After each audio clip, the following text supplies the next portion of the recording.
So hey ladies and gentlemen, today I have an interesting video. I got this lady. She's going to talk about certain aspect of life because she has noticed, hey, men have it harder than most people would assume. And having it come from a lady, which most men don't see it a lot, I think it's interesting to just have a listen to her because we have such a bad view of certain ladies in 2020 or 2021.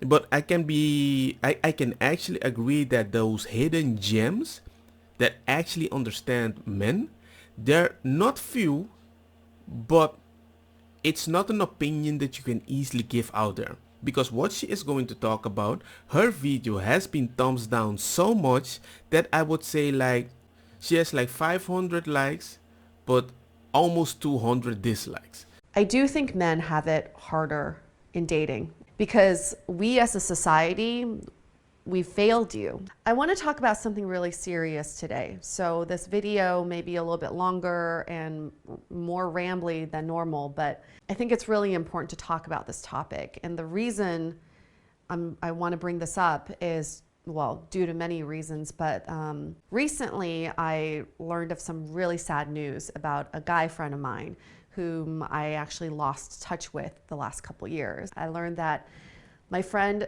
had passed away due to a battle with drugs. And I think it goes deeper than that. Well, it always is. It's how it is. Whenever I talk to these friends that I say, oh man, I could not sleep at night because my babies kept me awake. And they're like saying suddenly, yeah, but at least you didn't have to drink so much so you can forget your problems. And I'm like, what? Kabubi? What are you on about? You're partying every day, funky funky everybody. And you're depressed? What are you talking about? Sometimes you need to get those cues, you know? You know something is wrong. He's someone who was battling some mental demons. And while we were close friends, I failed to see all the signs. She failed to see the signs. Okay, that kind of hurts. And this leads me to a pretty serious topic that I want to discuss, which is I do think men have it harder in dating and in hard times because we as a society, we failed you. The root of the issue is mental health, and I want to invite more people to talk about their mental health and their experiences with their mental health issues. Well, I'm not sure any man is gonna take that invitation because it's really hard. It's really hard to give an opinion when people already believe you're superior by them by design. And if you're thinking this doesn't apply to me, I don't have any mental health issues, I still ask for you to hear me out because a lot of times mental health issues aren't something that we can self-diagnose. And also it's something that's sort of stigmatized. You know, people don't feel like they can openly talk about these issues. But I think now's the time to openly talk about a problem that affects a lot of people. For decades now, as a society, we've been so focused on women's equality, which is absolutely needed. But we've sort of forgotten about bettering you guys, you know, the male species. If anything, we've started to blame and exclude you in the conversation. I don't want you to feel bad for being your gender. You had no choice. That's a very good point. We don't have the choice, but we do have the responsibility to act in a certain way or solve certain problem which isn't our choice, which is kind of unfair. And when we have almost the same problem, we are superior, so we need to handle it ourselves or man up. The rules of the past have been adapted for ladies so they can grow up in 2020.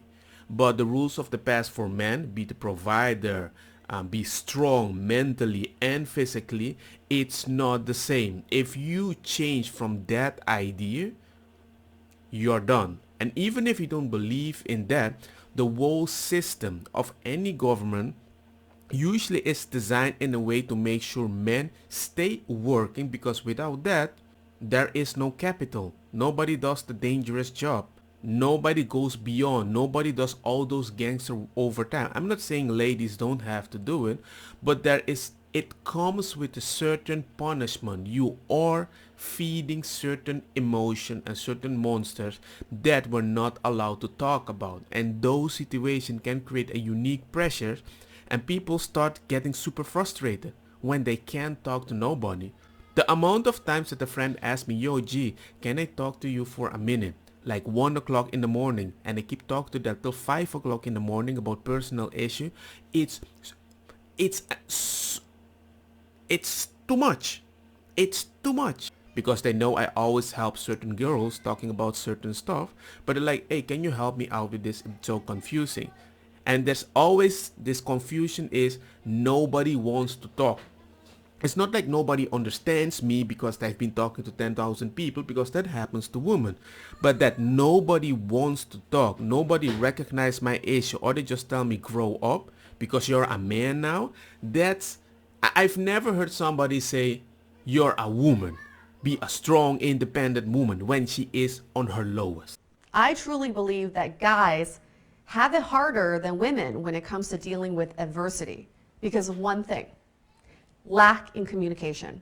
Hey. See, when we women go through a challenging time, we learn to talk it out. We talk to our friends, we talk to our family, we talk to ourselves a lot. And as a result, we're able to release some of these problems so we can focus on bettering ourselves.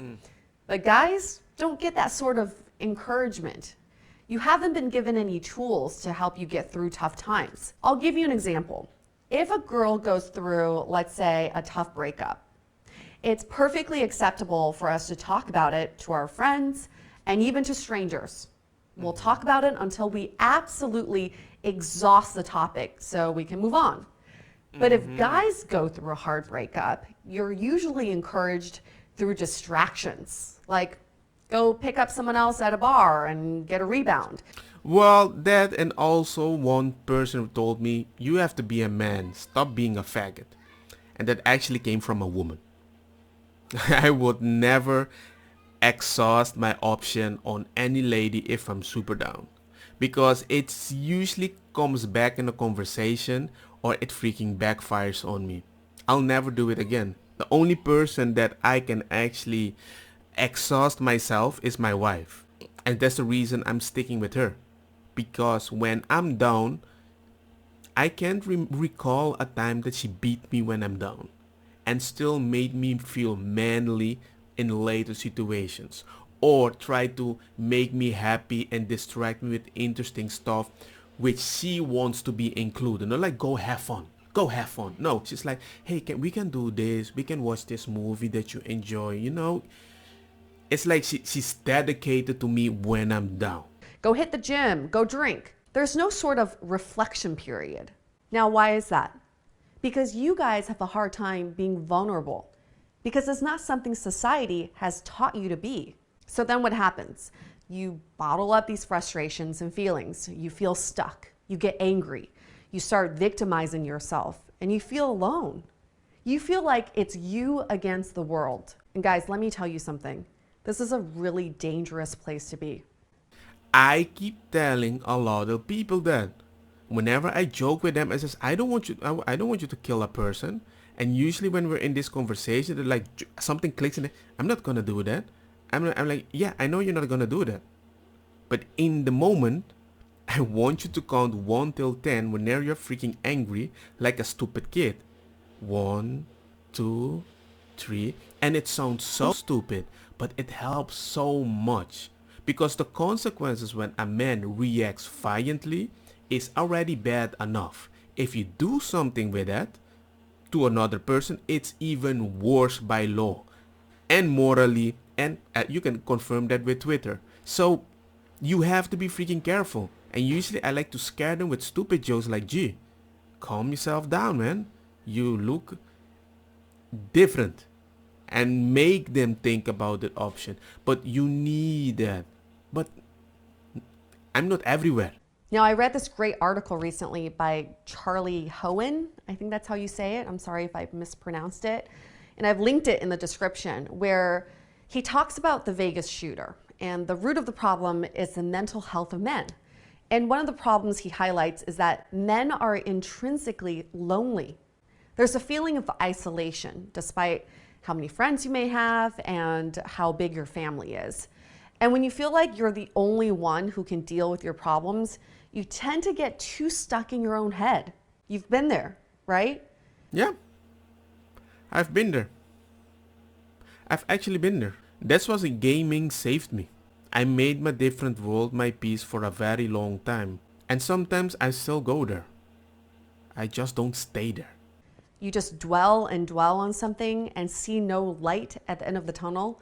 And sometimes you get to a point where you either brush it away and avoid it, or the frustration explodes and you're ready to snap. You guys, I get hundreds of emails from you all on a weekly basis with almost the exact same scenarios. You come to me asking for dating advice, but you're really asking for someone to listen to you, someone to support, someone to be vulnerable with in a safe space.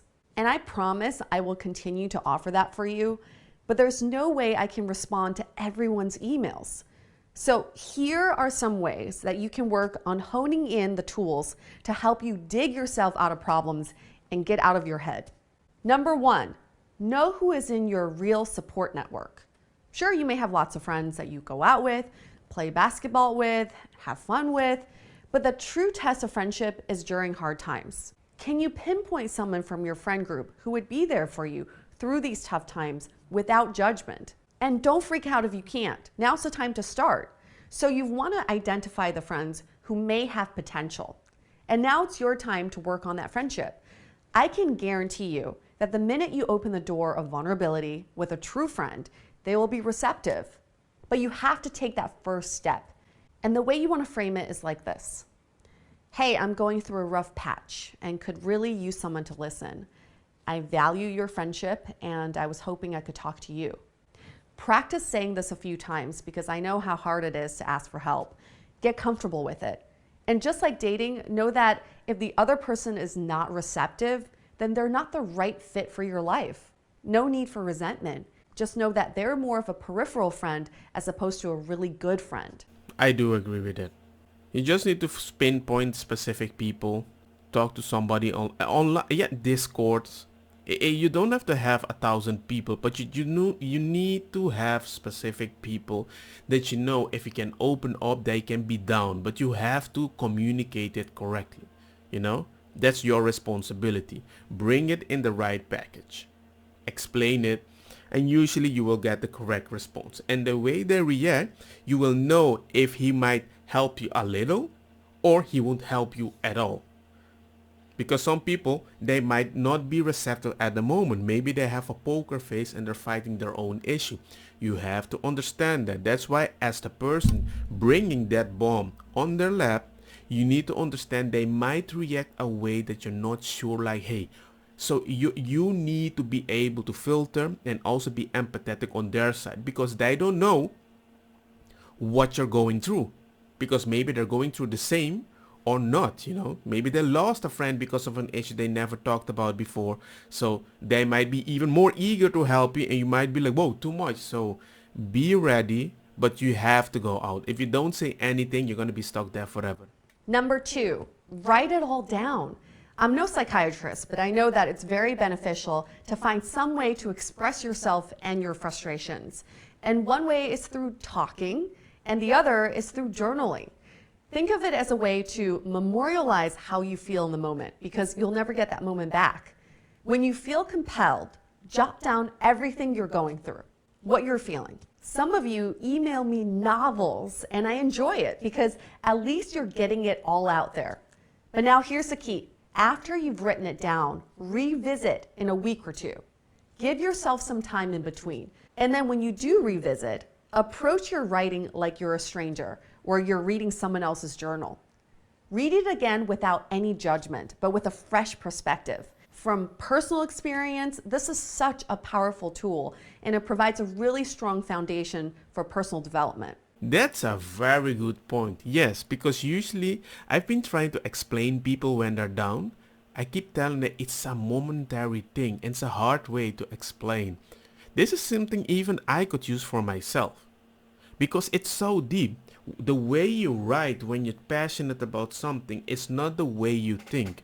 And usually this moment, this passionate thing, can destroy you very easily if you make the wrong decision.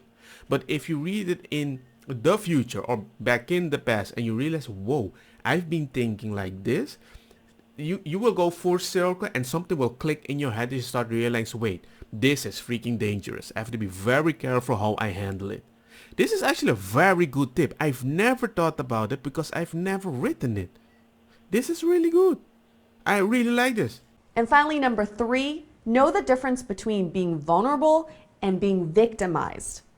Being vulnerable is a necessary step to getting to know yourself better and to connect better with your friends and family. Now, this is not the same as being weak. Being vulnerable is defined as being in need of special care or support. It's about opening yourself up to someone else and asking for their help. It's about owning up to your weaknesses and being open to ways to improve yourself. This is very different than feeling victimized. A lot of you reach out to me with a why me sort of tone. Why does this happen to me? Why do I deserve this? Stop playing the victim. It's counterproductive. Sometimes shitty things happen to good people. That's just called life. So when it does happen, you need to reframe your mindset to not point fingers, but to see it as an opportunity to better yourself. Here's a common scenario. Your crush tells you that she's not interested, but she still gives you signs that she's stringing you along. You then find out that she has a new boyfriend, and that's heartbreaking. And I probably get this email at least 10 times a week. Now, instead of thinking, why me? Why is the boyfriend better than me? Why does she string me along? You need to shift your perspective and think, I'm going to be vulnerable and tell a close friend of mine about these frustrations. And once you finish venting, get excited because this is a great opportunity to learn about yourself. Make some declarations. You knew she was stringing you along, yet you still kept contact. Declare that the next time this happens, you will just peace out, not put yourself in that situation. You would then avoid all that heartbreak of her eventually dating someone else. Also, declare to yourself that you'll only surround yourself with people who absolutely want to be around you. If she rejected you and still kept you around, she's not someone who's a hell yes about you. She's sort of like, a maybe about him. Why surround yourself with someone like that? You don't want that. You don't want that. I think it's quite hard for certain guys because they actually believe that it's harder for guys because when a girl is having some hard time with the dude and the girl keeps going back to, for example, me, they are quite touchy, they're quite loving, and it gives us such a hope. And this little love that they get, which they already don't receive from other people, it's so comforting. They don't want to let it go. So it's like, I want to be like simping around you, but just the fact that you mentioned my name, it makes me feel so good. So you have to be strong enough to realize she isn't doing that for you. She is doing that for her to compensate if she might have some issue because she's having some discussion with her boyfriends. I've seen that so many times. And I've been helping some couples with so much stuff sometimes that I realized one time, I'm gonna bounce. I don't have time for this to be the cushion and emotion for people that supposedly are my friends, but it's backfiring on me. I'm like, dude, I don't want to be doing this the rest of my life. I don't want to be a friend of a girl that I want to date, but she's like, I only hang out with you because I have a discussion with my boyfriend, but then she disappears, and when you just ask for attention, she's like, yo, I have a boyfriend, you know this. Respect my space. And it's frustrating. So the moment it says, I'm going to bounce, I just bounced. And then she's like, I can't talk to you. She says, yeah, I'm busy. I have stuff to do. And then, I don't want to be your friends. And then I realize, whoa, whoa, whoa, whoa, whoa, whoa, whoa. You really think that I'm going to give my out constantly? I'm Batman 24/7. And whenever I want to chill a little like Robin, you're like, I'm used to Batman. No.